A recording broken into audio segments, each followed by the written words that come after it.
I've sold over $10 million online. My business makes $3.5 million a year. But the crazy thing is, I was a high school dropout at 16. Two of my best friends went to jail. I got kicked out of home 4 times, and I ended up having a breakdown at 27. And that's when I got my life together and shit together. And now I'm 24 and I'm making over $1 million a year. And I now coach currently, well, I've got about 84,000 LinkedIn followers. And I coach around 673 small business owners on how to generate leads on LinkedIn. And what I'm going to walk you through now in this extremely short video is the only sales training you ever fucking need, because I read all the sales books. I've coached the salespeople on LinkedIn, the biggest people that you actually know. I know all this stuff, right? And I've sold so much online. I sell people through a chat. So I don't even get on a sales meeting. I'm talking to someone on WhatsApp and someone's given me $25,000 when I've never met them on WhatsApp. And so I understand how sales psychology works. I'm going to walk you through now how to sell. Super basic. That's it. If you've never sold anything, or if you have, this is the only sales equation that you ever need. And so here it is, right? The reason people buy, we buy when our nervous system lines up. So internally, our mind subconsciously is weighing up decisions in our head. So before we do anything, we're weighing this up, right? I call it the trust utility equation, right? So trust utility, all it is whenever we make up a decision, we're looking at, okay, what's the perceived likelihood that the outcome will happen, times what is the value I'm going to get, minus the risk. Every single decision that ever gets made that humans do, consciously or subconsciously, and most of our decisions get made subconsciously, right? And then when it comes conscious, we're like, oh, I made the decision. No, you didn't. Your subconscious made the decision, right? We're looking at the perceived likelihood of it actually happening.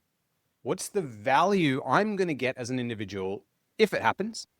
And then what is the risk? And so when you look at any decision or equation, you're looking at the trust utility equation to be positive for someone to take an action. So perceived likelihood of an outcome happening, right? Will the thing actually happen? And so a lot of big issues that everyone has online now is everyone's read that, if you go look at my background, you can see the Hormozy's $100 million offers book, and everyone's taken it too literally and they're making these crazy ass offers. But when people look at it subconsciously, they feel this is a bit weird. I don't know if this is actually real. And when they think the likelihood is zero, the equation goes to zero and someone will not trust you. The same with value, this exact same thing. When you stack too much value into your offer and you see these sales pages where they're like, it used to be $10,000 and now it's $299 and you can have it now in 24 hours. In someone's mind, their brain is saying, this is not real. It's too good to be true. And but in their mind, they're thinking, what actually happens? And it doesn't sell. So too much value is actually bad. And then the last thing is the risk.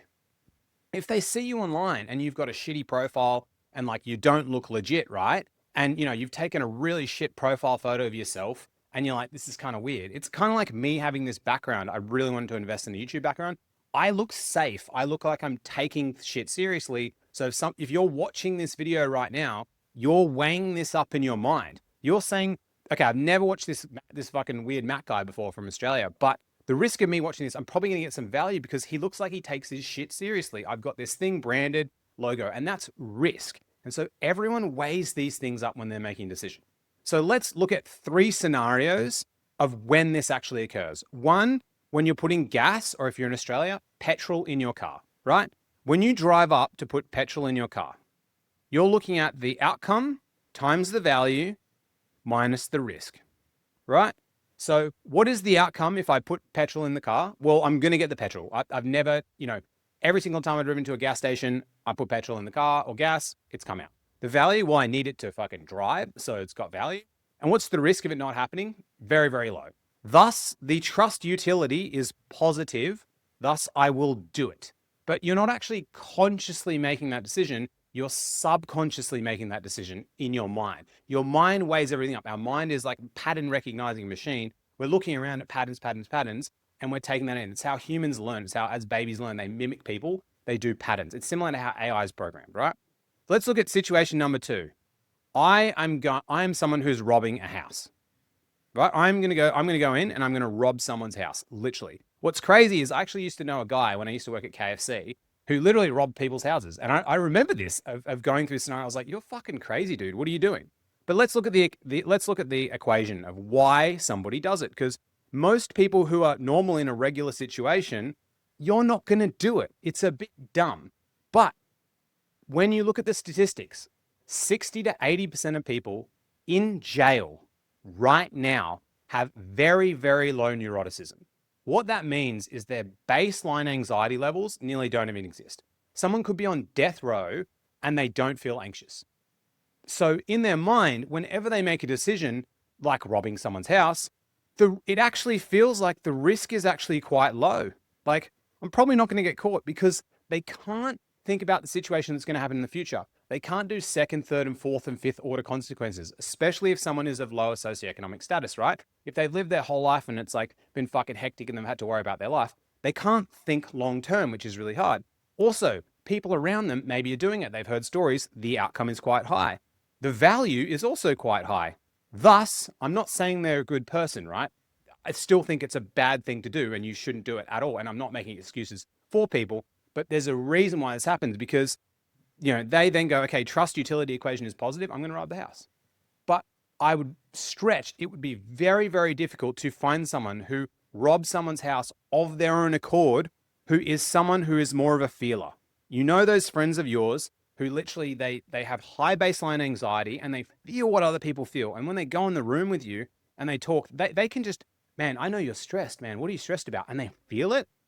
I would find it very likely that a lot of people will say in jail, and this is just my guess, probably low feelers, unless maybe they got peer pressure and they went in doing it and they had to do it, right? But I very doubt someone who has very high baseline anxiety and very feeling would actually do it because they'd think to themselves, well, if this happens, if this happens, if this happens. But maybe if they're in strife and they're bankrupt and they need to do it, maybe they'd kick themselves into gear. But think about it, high baseline anxiety. Let's go for the third one, right? The third one is in 2017, when I bought $20,000 of cryptocurrency and I lost all my fucking money. Let's go through this scenario, right? At the time, what was I weighing up, right? I'm looking at the P outcome times the value minus the risk. In that situation, what did I do? I was trying to go shorter. Value, right? In this equation, at the time, I was thinking, one of my friends put in like $5,000 and he made like 200 grand in crypto and like all my friends were making money. And, I was young and I got lifted up with it. And I was like, man, the outcome of this happening, it's like nearly guaranteed. It's guaranteed, right? Like, and then what's the value? It's fucking times a bazillion, right? Like I can do all the zeros across. It's so likely it's going to happen. What's the risk? It's probably quite low. It's probably quite low, like, because I've seen everyone winning. So it must be good. Thus, I'm going to decide to do it. The trust utility equation is positive. I put in, I didn't just put in 20 grand. I put in 1,000, 2,000, 5,000, 10,000. Oh, it's all gone because I'd put it into all one thing, right? And that's how someone else will make a decision. So when it comes into sales, whenever you're selling something to someone, you are trying to think, okay, I want the trust utility to be positive, right? So I want them to really feel like the outcome can happen. And one way to fuck the outcome is if you say, hey, I promise you, I'm going to book you 30 appointments on your calendar in 7 days. And if we don't, I am going to give you $5,000 cash and I'm literally going to take your whole family to Disneyland. When you see that ad, that bigger promise, you look at it and you're like, you're full of shit. You're full of shit. So one of the easiest ways to get people over the line is because if perceived likelihood of it happening is negative, it won't happen. Trust utility, no matter how much value or how risk is low, somebody won't do it. They won't actually do the thing. So with an outcome, you need to make it achievable, that the person believes that they can actually do it. Because only then, and that's why you don't want to have these big ass promises, right? The next thing in the line is the value. Now, the value needs to match or equate to the money, but it needs to be a bit more. You want them to feel like, oh, this is a steal. You know those old, on TV, you watch those old advertisements where they're like, it's the advertising channel where they're selling the one knife and they're like, hey, here's this one amazing knife. And they sell you on the whole entire knife. And you're like, I'm probably going to buy the knife. And then they're like, here's all these other knives that come with it. And you're like, oh man, the value with it's so good, right? That does work. But a lot of the time, right, when you stack too much value in, when you say, oh my God, this whole thing is worth $10,000, but you can have it like fucking right now for like $299. What happens in someone's mind is they're like, this is not real. This is a bit weird. It's too much value. I can't actually do it, right? And so in their mind, it gets triggered. So you need to put in the right amount of value. What is the correct amount? And then when it comes to risk in this whole equation, it's not just the risk of that you can help them do it. It's also the risk of, will they actually do it? Or will they look like an idiot if they do it? Like, let's say they're on post content on LinkedIn, they're scared of looking like an idiot. Will their partner get annoyed at them if they buy the thing without consulting them? Or have they before, let's say if you look at a lot of people going on dieting and essentially like trying to get fit and all that shit, they haven't done the thing before in the past. So the chance of them is like a lot of the time it could also just be ego. They don't know because it's going to hit their ego. So in every sales situation, no matter what, the trust utility equation has to become positive for the person to see this. So when you're looking at your offer and you're reviewing your sales calls, just look at what's the likelihood of the thing going to happen? Like, what's the outcome? Do they think it's actually going to happen? Do they understand the value of what's in it? And what is the risk of the person? And that's my whole sales formula of when I'm weighing up anything. The reason I even made this video, like I'm trying to create this space now with, say this branding and this background and everything, and my website to make sure I look legit. So it's actually the part, because it's much, much better when you're with a situation with someone to under promise, say you're going to give them less and over deliver, because that's when you get someone who raves about your stuff and tells everyone about you. Because what's going to happen in the next few years is AI is going to be able to create content better than anyone can ever create in the whole of eternity. The most persuasive, the best fucking content ever. And eventually what's going to happen is no one is going to believe anything that's online. People are going to literally pick up their phone and they're going to be like, nothing's real. Nothing's fucking real. And what's going to happen is the only thing that's going to end up mattering is word of mouth. Like I think in 5 years, social media will be dead. There'll only be people who are just like locked into these like video games, or these like, they've got virtual like AI girlfriends, or they'll be in like this other world for 12 hours a day. They're going to be gone. There's going to be people who are going to be like, yeah, fuck this shit. I'm out and living like the Amish. And then there's everyone else who's going to be trying to make sense of the world. And those people who are rational, they're just already leaving social media. You look at like, people are joining run clubs, they're getting off dating apps.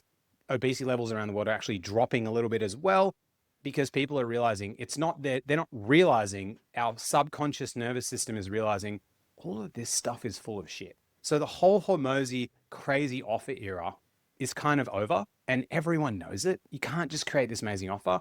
You have to have trust. And that kind of trust happens from you having it within yourself, right? You have to be convicted, feel like you can help someone, feel like you can do the right thing. And if you really feel like you can help someone do the right thing, you won't need to know how to sell. You'll just do the right thing by the other person, and the other person will just feel it through the Zoom call. They'll just feel it. They'll just know. That's why for me, like I've cold DM'd like massive people. I cold DM'd like Chris Doe, who's like a massive dude, nearly 3 million YouTube followers, or another guy, Frank Green, who sold his business for nearly $200 million. I just cold DM'd him with no script, through my subconscious wrote it, got him booked on both the podcasts. I've been on Frank Green's twice, been on Chris Doe's once. I didn't think. I just used my subconscious, because I know that I'm like, if I exude this level of confidence to the other individual and it's not fake confidence, then they'll buy. So when you think about it, use this trust utility equation, understand where it is. I'm going to put out heaps more content like this because I've got a whole book on it as well coming out. Peace out. Hope you enjoyed this. Catch ya.